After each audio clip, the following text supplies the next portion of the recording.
Good morning, Marko. It's a pleasure having you here in Madrid. I have known you for a couple of years. We've been working together, always remotely, and it's a pleasure to see you face to face this time. Good morning. How are you? Indeed, Axel. Thank you very much for finally meeting in person after this strange time. So more than appreciate your invitation. And indeed, we were working together in my previous role, which basically I was working for Philip Morris International for 21 years and 1 month. And yesterday, where I was actually traveling to the event, it was my first day as independent. So thank you very much for the invitation. It's a pleasure having you here. Tell us, how did you end up working in brand protection? Well, it's a long story. Let's try to make it short and sweet. When I joined Philip Morris more than 21 years ago, I joined Philip Morris in Slovenia, and I was employed as taking care of duty-free business development, business support. From Slovenia, I moved then, to Lausanne when we have our operational center, then from Lausanne to Romania, so still duty-free. In Romania, at a certain point of time, it was time to move. Unfortunately or fortunately, at that point of time, my wife was pregnant. Clearly, I need to move as of yesterday. I said, listen, do you have something else? And they proposed me brand protection at that point of time. So I was a little bit, yes, no, yes. I said, okay, let me try. And here I am, basically, from Romania. Then I moved as brand protection as well to Serbia in Belgrade, from Serbia to Rome in Italy, and then back to Slovenia. And here I am. Fantastic.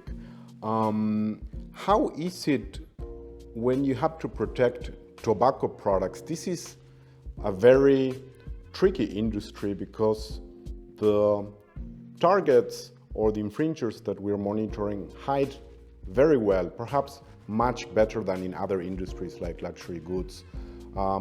What are the challenges when monitoring tobacco illicit trade? Well, you have several, instead of challenges, I would say opportunities. One of them is that those ones who are involved in illegal tobacco trade are having pretty huge resources at their disposition. As such, as you know, tobacco is heavily regulated, which from one point of view provides quite a lot of tools for us and for law enforcement to enforce, but from second point of view, provide as well, room for those one involved in illicit trade to actually avoid them. The nature of illicit trade in tobacco, so if I'm comparing when I started initially, we had basically just two types of, different types of illicit trade. It was counterfeit and contraband, and moreover, counterfeit, it was at that point of time more focused on Asian part. Then, due to various successful enforcement of the entire industry against counterfeiters, the smart guys or the counterfeiters are completely, I would say, independent entrepreneurs, let me put it like this. So they understood why they should have, law enforcement on their back, and the entire, tobacco industry. They could simply create a kind of, no-names brand, and this is how, illicit whites were created. But right now, then we have as well other definitions, and if I'm comparing with where we're standing right now, with all the industry trying to switch to e-cigarettes or heated tobacco or whatever we are going to call it, so to alternatives to normal cigarettes, basically you have as well the new avenue of illicit products. As such, for heated tobacco, you need to have a device where you put the stick or that looks like a kind of cigarette that you use, but this device can be tampered. So when you have genuine device which is tampered with parts from different genuine device, again it's genuine. It's not counterfeit, but as well it's not genuine because it was tampered. And if this device has as well some spare parts or batteries which are not genuine, then they're not counterfeit. It's a kind of illicit whites. And I do remember discussion with our forensic department, former forensic department, where basically they found in the same device, even a kind of, strange stuff which they did not understand what is. And only after really analyzing, they understood that basically they put, the GPS tracker in the device. That's why, the increased battery. So we call it, internally a kind of Frankenstein device. So everything is evolving and evolving. Brand owners that are starting their brand protection programs, departments, probably the first things they like to do is having their online monitoring programs, looking at Alibaba. If they are a little bit more proactive, they go to the streets with detectives, they do their test purchases. But very few are looking at what happens in the middle, the flow of products, what we call supply chain intelligence, understanding how exporters and importers are linked. You have that experience, you went a step ahead and try to understand the international flow of products.